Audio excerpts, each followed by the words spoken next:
Well, we've left them behind for far too long. We covered all the orbs, we went through the spooky times, and we got through all the news. But now it is time to get back into the stories we have missed. Hello everyone and welcome to the story of a champion that actually has a skin of legendary value.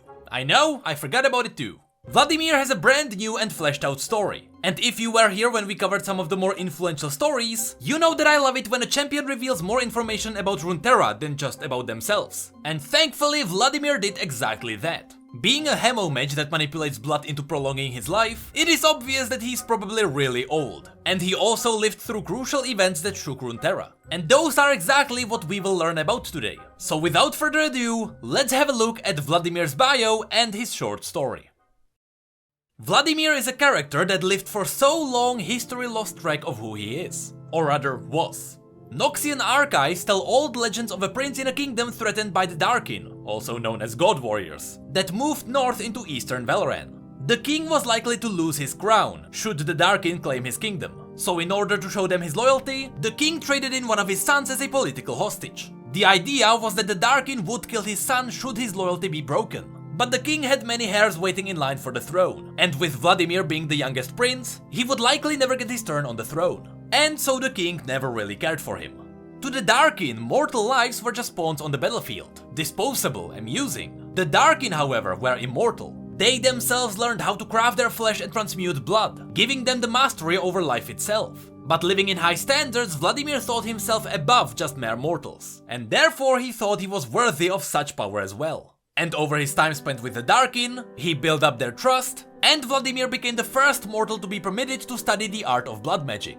This devotion earned him a spot in his patron's war host, and Vladimir would carry out the Darkin's will on lesser beings using his newly acquired hemomancy. Remember that during these times the Darkin were at war, and every war host was devoted to and worshipped only a single Darkin. So Vladimir wasn't a pet to the Darkin in general, he was loyal to a single God Warrior. And as time passed, his loyalty affected his personality. Suddenly Vladimir was governing their followers with as little mercy as the Darkin themselves. But eventually the reign of the cruel tyrants had to end. The story said that how it happened is described in legends. But we know that a Dargonian aspect, very similar to Zoe, gave mortals the knowledge to steal the Darkin away. All of that was in the Twilight of the Gods story. Anyway, the legend speculates that Vladimir's master wasn't imprisoned as so many other Darkin. Instead, he was slain by his own followers, and the few mortals who survived fled with whatever knowledge of blood magic they had. Remember this part for any future blood magic stories that may appear. The story specifically states that some people survived and fled away with the knowledge of blood magic. So if hemomancy ever appears outside of the Noxian lands, it doesn't have to be just Darkin influence. Maybe some of these survivors started their own cults. Either way, what nobody knows is that it wasn't the followers who killed Vladimir's master. It was Vladimir himself who struck the final blow. And by doing so, he absorbed the maddening power and prolonged his own life. Decades later, when the cruel reign of Mordekaiser terrorized the barbaric lands of Valoran, the legend of Vladimir grew, and it was said that a mythic and bloodthirsty fiend haunted the coastal cliffs of eastern Valoran. Remember that after the Darkin War was over, everything was in ruins, and life in Valoran returned back to mostly barbaric times. Vladimir demanded young lives and savage worship from the local tribes, until the day a pale sorceress approached his barbarian god with an offer. The two feasted together as equals, and showcased their dark powers in a dark and twisted performance. This is how the pact between Vladimir and LeBlanc started. Over the centuries, more dark warlocks joined them in their games of politics and wars, and soon the Cabal grew into the hidden power that manipulated the throne of Noxus for more than 1,000 years. They would be known as the Black Rose. In the past, Vladimir never schemed plans from the shadows, and instead he acted as an influential leader. He did go into hiding when necessary, but eventually he would always emerge again in a brand new lifetime. By doing this, hemomancy found its place in Noxian military, and the newly found blood mages formed the Crimson Circle, a cult dedicated as much to Vladimir as to blood magic itself.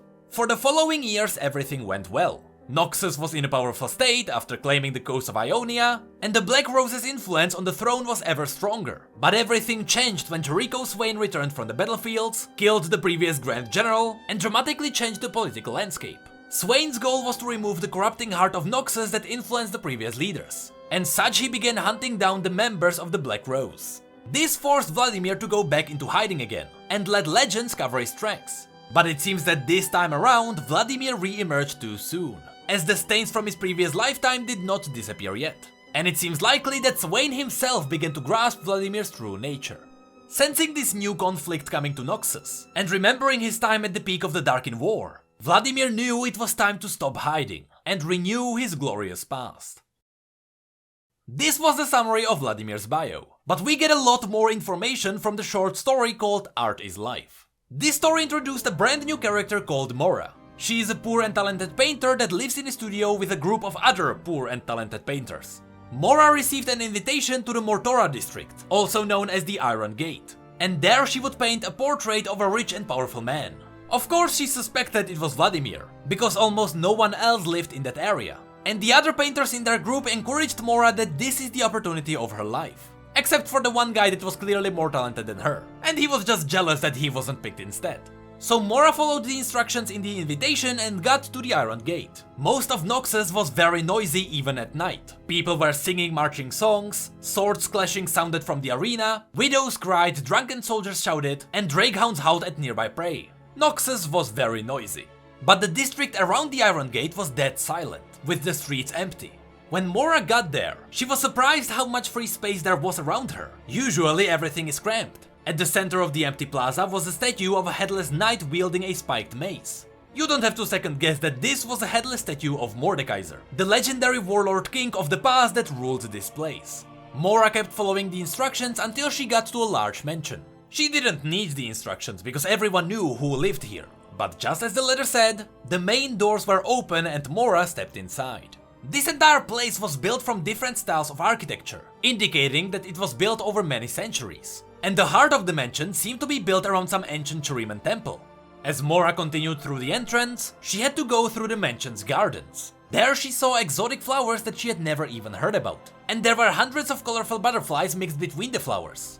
Upon closer inspection, Mora realized that the butterflies had patterns on their wings similar to the crest of Noxus. She then enjoyed the scent of one particularly beautiful bloom. Its petals were flame red. Mora was experienced with mixing flowers for her paints, but she had never seen a red color like this one. The reason for this is because this was a very rare flower. It fits the description of the one we read about in Maokai's story, the night bloom. So the reason why she had never seen it is because it is extinct. The last night blooms grew on the Blessed Isles before the ruination. Mora couldn't resist the flowers and she plucked a few petals from the nearest plant. The remaining petals immediately curled inwards and the stem bent away in fear. That's when Mora felt terrible guilt. After that, she stepped inside the main hall, as instructed in the letter, despite nobody being there. It was a dark room with long galleries to her left and right. She just stood there alone. It took a while, but a voice finally answered her. It was Vladimir, although she couldn't see him. At this point, Mora was very nervous, but her conversation with Vladimir went well, despite still not knowing where he is. It seemed as if Vladimir's voice was all around her. Everything was fine until Vladimir asked her how she liked the garden. That Mora knew was a trap question. Vladimir then explained what the place was all about. The gardens are full of rare species from all across Runeterra. And he even mentioned that the flower she killed was a night bloom, a flower native to a chain of islands in the east where Vladimir hid before it was destroyed. And after it was, he took some seeds from a nature spirit's grove and brought them back to Valoran. Yes, he is talking about the Blessed Isles and about Maokai, who was protecting the last night bloom. This is interesting because the Blessed Isles were home to many powerful mages. Even Tyrus, the Master of Rise, came from its capital city. And now we know that Vladimir lived here for a while as well. Which makes me wonder if Vladimir knows more about the world runes. I mean, obviously he did live through the rune wars. Anyway, the conversation between Mora and Vladimir shifted to his paintings. There were a great many of them around, all painted in different styles from known masters from different centuries. And at first, Mora didn't believe that all of them was him. There was a painting showing Vladimir in ancient Churiman armor, holding a banner depicting sites that we very well know. And in the painting, there were Darkins standing behind him. It showed Vladimir's blue eyes, which suggested that this was a painting from times when his master was still alive, since Vladimir's eyes turned red after that. And since the banner revealed a scythe, we might assume that his master was Rast. But the story also said that Vladimir's master wasn't imprisoned. He was killed by Vladimir. So maybe Rast later picked up the scythe of Vladimir's master. Maybe Rast isn't the original wielder of the scythe, but he was just later imprisoned in it. Then Vladimir began telling his story, and this is where we learned about his real past. Just like it was said in the bio, Vladimir revealed that he was a prince traded to the Darkin as a hostage, and that his father, the king, never cared about his life. And within a year, the king even broke his loyal oath, which meant that Vladimir was to be sacrificed. But instead of killing Vladimir, his master offered him something more amusing. He gave Vladimir the chance to lead the Darkin's armies against his own father, which Vladimir did, and he destroyed his father's city. After presenting the king's head to his master, Vladimir's loyalty was sealed. Vladimir even revealed that he did it because he would have never been the king otherwise. There were so many princes in line in front of him, he would have never lived long enough to see his birthright. For slaying his own father, the reward his master gave him was the power to defy death, to sculpt flesh, blood and bone into the forms we see in the concept art. But this was the magic of gods, and Vladimir could only execute small tasks even after concentrating all of his will. And more than that, in the Darkin society, it was forbidden to teach mortals how to wield blood magic. The punishment was death. But Vladimir's master found it amusing to make fun of his skin. After all, they were already at war. Later, Vladimir confirmed that indeed he was the one who killed his master. Apparently the master wasn't always good to Vladimir, and he still kept his cruel image. And to Vladimir, this final blow was vengeance for the years of pain he endured. This was the first story Vladimir told Mora. It was supposed to be a taste. Vladimir wanted her to know his full story in order to paint him another piece of history. But he also wanted to give her a chance to leave should she wish to do so. But Mora stayed and the journey through history continued. They ended up in a room with thousands of pinned butterflies on the walls. Vladimir explained that this was his study collection. He only killed the butterflies moments before they would die naturally. By doing this, he learned about their lives. And by taking the lives from these individuals, he made sure the other butterflies will live in the gardens. And those butterflies don't live anywhere else in the world. Vladimir mentioned that just like his ancient godly masters, he chooses who lives and who dies.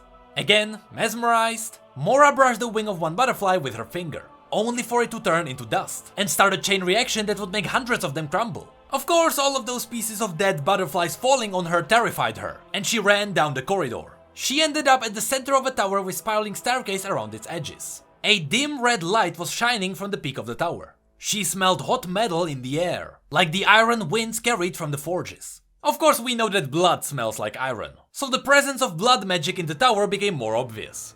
That's when she noticed more paintings on the walls. But unlike the previous ones where Vladimir was young and handsome, these were from a very different time in his life. Some showed him middle-aged, and on some paintings Vladimir just looked dead. Then there was one depicting him bloodily wounded, in the aftermath of a great battle before a titanic statue of ivory stone. In the story, we didn't get more information on this painting, but we know it is Galio. Possibly from the short story where Galio fights back against Noxian warlocks and their great beast. This is when Vladimir told Mora that all of these paintings came from great turning points in Vladimir's history. And all of these truly were from major events, be it good or bad for Vladimir's life. And for far too long, Vladimir was now focusing on staying alive and renewing himself. He told Mora that there are great events in the world that are slipping between his fingers. That's why he needed her, an artist with passion greater than talent, to paint him now. He saw the rise and fall of Mordekaiser, and many other leaders who climbed to power over thousands of corpses. He even learned about what lurks at the Empire's heart, the Black Rose. But even that is just fool's play. Vladimir wants a portrait before he steps out of the shadows, and changes the course of the Empire. In the final scene, Vladimir emerged from the shadows as Mora accepted this task. And as the story described Vladimir's long talons, I realized they were real. Those were the work of the Darkin's blood magic. To close this video, I want to say that I love how this story showed us how Vladimir affected history. It didn't just mention it without proof. Also, I love that we learned more about the Darkin, Noxus and even the Shadow Isles. Vladimir is the first character whom I strongly believe was influential over the centuries. Hey, did you know that we have social media and Twitch where we talk about other League facts and stories? And did you know that we have neat mugs and shirts too? The links to all of that will be below. And as always, thank you, come again.